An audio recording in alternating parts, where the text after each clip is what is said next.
Ալիսա, շատ շնորհակալ եմ, որ համաձայնեցիք, գիտեմ, որ ամեն անգամ ինչ դժվարությամբ է ցես տրվում, ինչ որ խոսք ասել կամ ինչ որ թեմաների անդրադառնալ։ Վերջերս մենք ականատես եղանք, իմ արդեն չգիտեմ, տպավորություն որ հստակ կարելի ասել օկուպացված երկրում ենք, որտեղ միայն օկուպացված երկրում կարող են հերոսների հետ կռիվ տալ, ընդ որում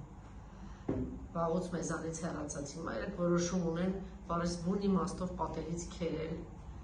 նահատակվածների, զոհվածների նկարները։ Նրանց մեջ է նաև ձեր որդին, խնդրեմ։ Չէ, նախ շնորհակալություն հրավերի համար, որդիս նկարների, եթե նկատի ունենք նկարները, հա, նկարներ չունենք, որովհետև ի սկզբանե ես դեմ եմ եղել, որպեսզի նման նկար լինի, որովհետև այդ զգացողությունը, որ այս հասարակությունը տղեկի հետ չի վարվելու այնպես, ոնց որ մոր սիրտը կուզեր, իմ մեջ վաղուց նստած է։ Դրա համար ես թույլ չեմ տվել, որ իմ տղայի նկարը լինի այն հասարակության անտարբեր, վախկոտ, ստորաքարշ հայացքների ներքո, որը կարող է երրորդ անգամ վերարտադրել այդ տղաներին գիտակցված մահվան տանող հրեշին։ Դրա համար ի սկզբանե դեմ եմ եղել դրան, բայց այն ինչ արվում է մյուս տղաների նկարների հետ, ես կարծում եմ սպասելի էր, որովհետև երրորդ վերարտադրությունը հավանաբար տվել է վստահություն այլևս չկեղծելու։ Չկեղծելու, որովհետև իրանք բնականաբար հասկանում են, որ իրանք ինչ կապ ունեն։ Իրենք եւ իրենց վերարտադրող հասարակությունը ինչ կապ ունի այդ տղերքի հետ։ Ինչ կապ ունի իրանք։ Ես կարծում եմ, որ ինչքան է ծնողների համար ծանր լինի, ոչ թե ծանր, այլ ես համարում եմ, որ դա խոշտանգում է ծնողի համար, որի որդուն տարել սպանել են, գիտակցված, ասում եմ, գիտակցված տարել են սպանության։ Անարգել են, ուրացել են, դավաճանել են այն արժեքը, որի համար այդ տղաները զոհվել են իրանց գիտակցությամբ, իրանց գիտակցված զոհաբերությամբ, հիմա էլ այդ տղաների հետքերն են ջնջում, որպեսզի մոռացության մատնեն իրենց դավաճանությունը։ Ես կարծում եմ, որ իրենց համար այո, շատ ծանր էր 6 տարի շարունակ հայացքնել հանդուրժել այն տղաների հայացքները, որոնք ինչ-որ կերպ հայլի են, որի մեջ իրենք նայելով գիտակցում են իրենց ոչնչությունը։ Իրանք գիտակցում են իրենց ոճրագործության ծավալները։ Իրանք գիտակցում են ինչ տեսակ ահռելի մեղքի մեջ են իրանք։ Դժվար էր նայել իհարկե նաև Ռոբերտ Աբաջանի հայացքին եւ չհիշել նրա վերջին նախադասությունը, որը վերաբերում էր հենց իրենք։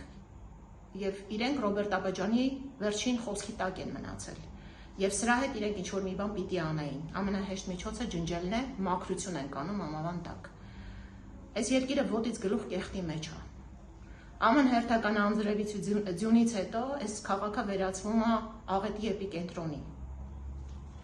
Ու հանկարծ չգիտես ինչու, որոշեցին, որ այս քաղաքը կեղտոտում են Հայկ Մկրտչյանի եւ Ռոբերտ Աբաջանի նկարները։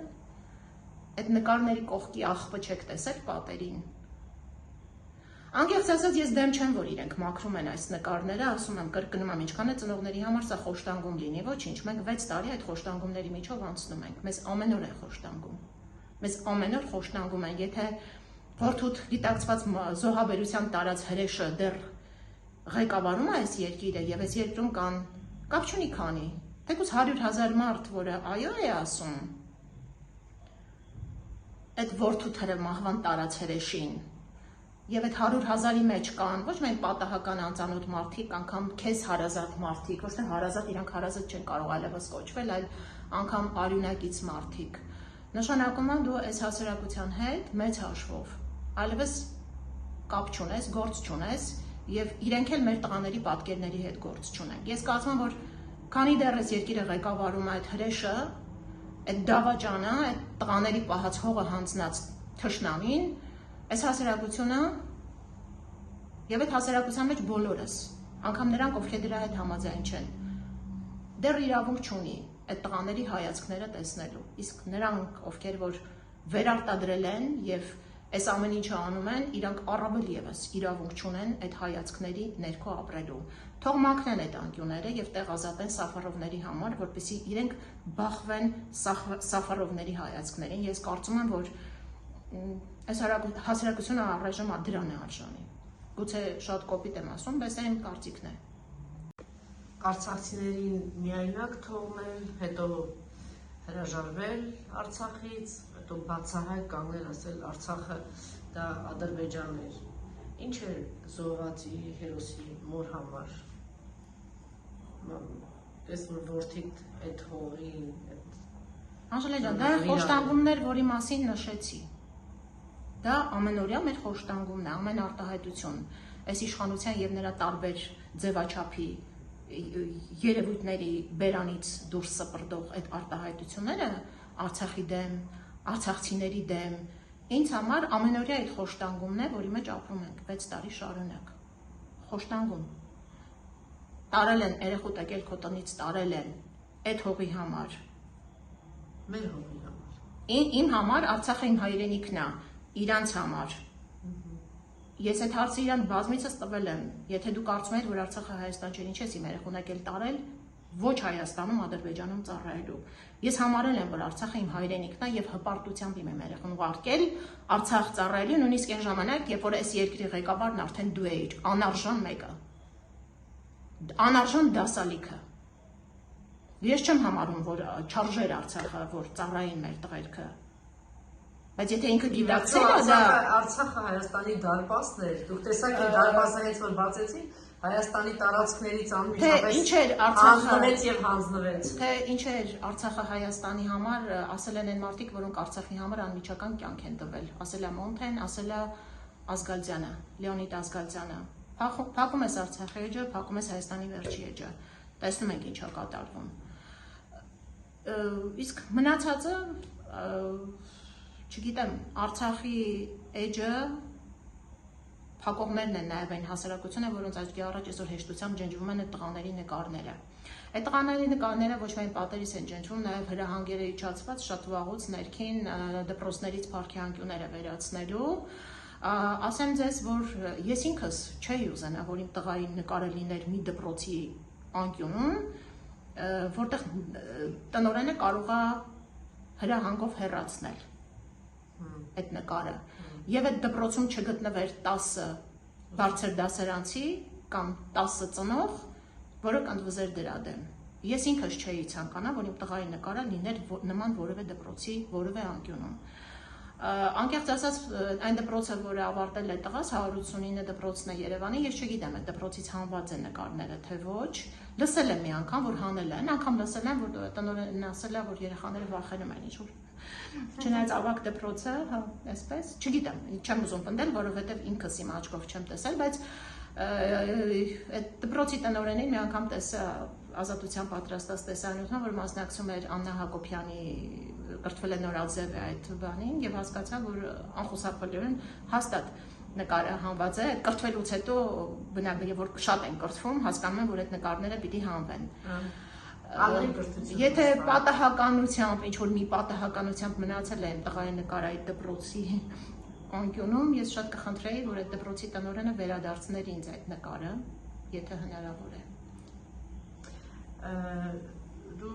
շատ չես սիրում այդպես խոսել, պատմել, քիչ առաջ մենք որ զրուցում էինք, ասեցի շատ նահատակվածների, զոհվածների հետ, մեր տղաների հետ կապված ֆիլմեր կա, հաղորդաշարեր կա, դու այդ առումով բավականին զուսպ ես, բայց ես շատ պիտի խնդրեմ, որ գիտեմ, որ ինքը հետմահու շքանշանի արժանացավ եւ ինչ է ասել, այո, եւ ինչ է ասել իր հրամանատարը դա փոխանցեց մեզ Դավիթի Հոսին, ինչ է ասել։ Դավիթի հրամանատարը, որը արցախցի էր եւ ծանր վիրավորումներ ուներ ամբողջ ընթացքում, տարբեր ռազմական գործողությունների արդյունքում մի քանի վիրավորումներ էր ունեցել եւ այդպես նույնիսկ ամբողջությամբ չապակինված։ Դավիթի արիության մեդալը անձամբ է Արցախից բերել եւ ինձ փոխանցել, որպեսզի նաեւ անձամբ պատմի, թե Դավիթը ոնց է կռվել իր հետ միասին։ Ինքը այս խոսքը բազմիցս եմ ասել, ասաց, որ Ես այնտեղ 19 տարեկան տղա չեմ տեսել, ես տեսել եմ 40 տարեկան հասուն մարդ, որ իմ հետ հավասար կռվել է։ Հավասար կռվել է։ Բայց Դավիթը զոհվել է հետո եւ նահանջի ժամանակ որովհետեւ ընտրել անստել են մեքենան, որտեղ եղել են իր վիրավոր ընկերները։ Նստել է, այդ մեքենային փչացել է, հարվածել են, կապ են տվել, իրենց խոստացել են, որ իրենց հետևից կգնան, բայց հետո ոչ մեկ էլ չի գնացել, որովհետև արդեն, ինչպես գիտենք, ինչա տեղի ունեցել ընտրել, գերագույն բարձր հրամանատարի ղեկավարած պատերազմի շրջանակներում անտերություն, դավաճանություն, կազմակերպված պարտություն։ Գիտեմ, բան դժվար հարց է, բայց այնուամենայնիվ ինչն է ուժ ասեմ, չգիտեմ ինչ բան ասեմ, ուժ տալիս, որ ապրեք։ Գիտես, այդ կոնտրությունը չի։ Ես այսպես տարիների ընթացքում հասկացա, որ իսկապես կյանքով մահա մարդու ձեռքում չի, եւ դա կոնտրությունը չի ապրելը։ Իսկ ապրել, ես գիտեք, մենք մեր տղաների հետ զոհվել ենք, հատկապես այն կարգավիճակում, որում ես եմ, Դավիթը միակն է եւ իմ աշխարհն է։ Ես Դավիթի հետ զոհվել եմ եւ ինձ հենց դա է ուժ տալիս այդ միտքը, որտեղ եթե ես մտածեմ, որ Դավիթը զոհվել է, ես մնացել եմ, չգիտեմ, դա կարող ֆիզիկապես չմահանաս այդ պահին, բայց կարող է գալիս այդ մտքից, բայց ես այս տարիների ընթացքում հաշտվեցի, համակերպվեցի այն մտքեր, որ մենք միասին ենք զոհվել։ Ու այն միտքը, որ դավը արդեն ցավը չի զգում եւ այդ ցավը մենակ ես եմ զգում։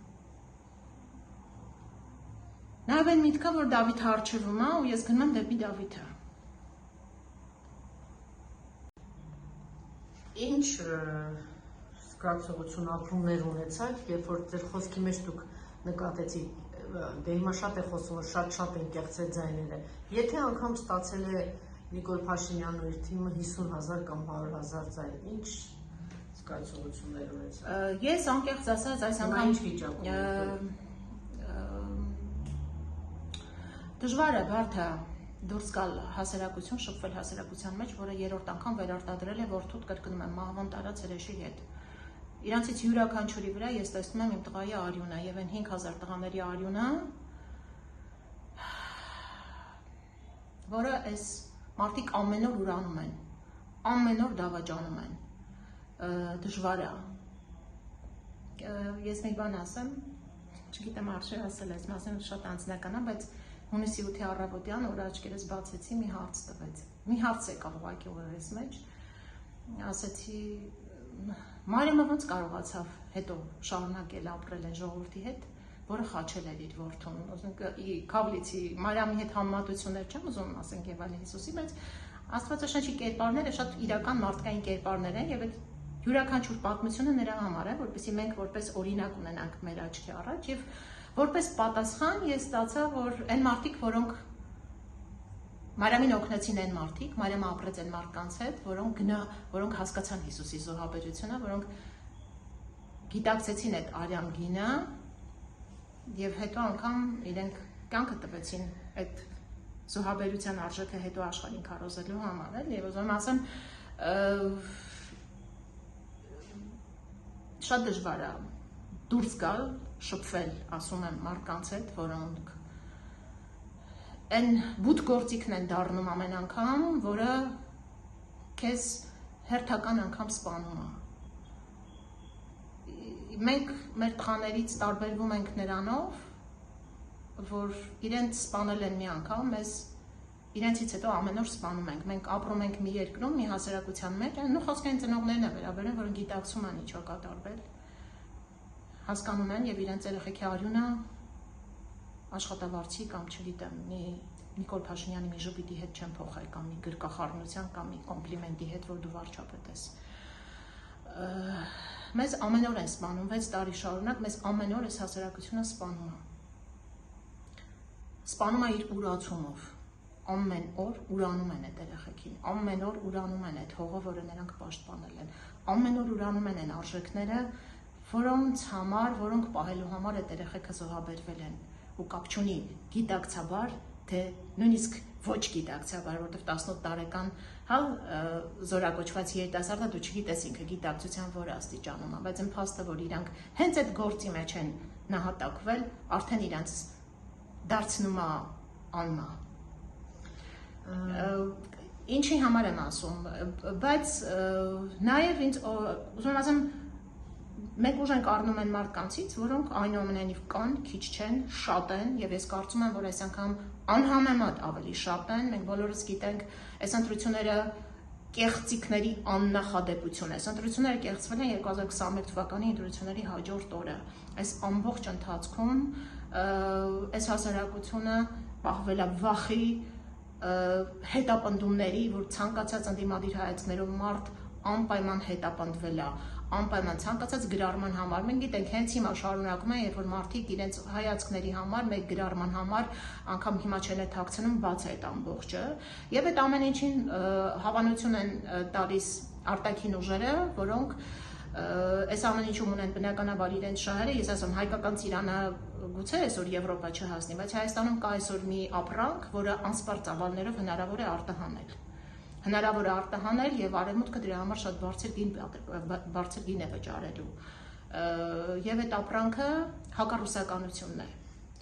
Դա մի ապրանք է, որի դիմաց վճարելու են սրանց եւ այն բացը ժողովուրդը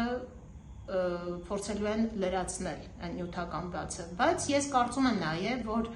ժամանակն է, ես դա շատ վաղուց եմ ասել, անկեղծ ասած, այս ընտրություններից հետո ուղղակի ես համոզվեցի դրանում, դրա համար ինչ որ առումով հիմա ավելի հանգիստ եմ։ Այս ժողովուրդը, Նիկոլին վերարտադրած ժողովուրդը ինքը պիտի անպայման առերեսվի իր ընտրության հետևանքների հետ։ Եվ մենք մարդիկ, որոնք 6 տարի շարունակ, 5 տարի շարունակ պայքար են մղում, ընդդիմադիր դաշտում, տարբեր հարթակներում, տարբեր ձևաչափերով, պիտի այդ երկուսին թողել դեմ առ դեմ։ Ես չեմ ասում պիտի հիմա ընդդիմությունը ոչինչ չանի, մենք է ոչինչ չանենք։ Ես իմ կռիվը շարունակելու եմ, որտեղ իմ կռիվը իմ երախոն մահվան տարած հրեշի դեմ է։ Ես իրեն չեմ հանդուրժելու։ Ինքը հանցագործ է եւ այդ հանցագործը պիտի պատժվի։ Անկախ նրանից ես այս պահին ինչ գործիք կունենամ։ Իմ ձայնը կլինի քվեատուփում, թե այս խոսքը կլինի հիմա այս եթերում, չգիտեմ, բայց այն գիտակցումը, որ ես գիտեմ ինքը ով է, իմ համար դա շատ մեծ արժեք է, այն գիտակցումը, որ ինքը երբեք ինձ չի խաբել, որ ես միշտ իր կեղտոտ արարավոր էությունը տեսել եմ եւ ինքը ոչ մի վայրկյան ինձ չի կարողացել մոլորեցնել, դա ինձ համար կարեւոր արժեք է, եւ այս քանի շնչում եմ, թույլ չեմ տալու, որ այդ անարդարությունը այդպես սովորական հալած յուղի տեղ անցնի։ Պայքարելու եմ, բայց թույլ տալով ինչ որտեղ մի քիչ հետ քաշվելով, որպեսզի, ասում եմ, իրեն վերարտադրած հանրույթը առերեսվի իր ընտրության հետ։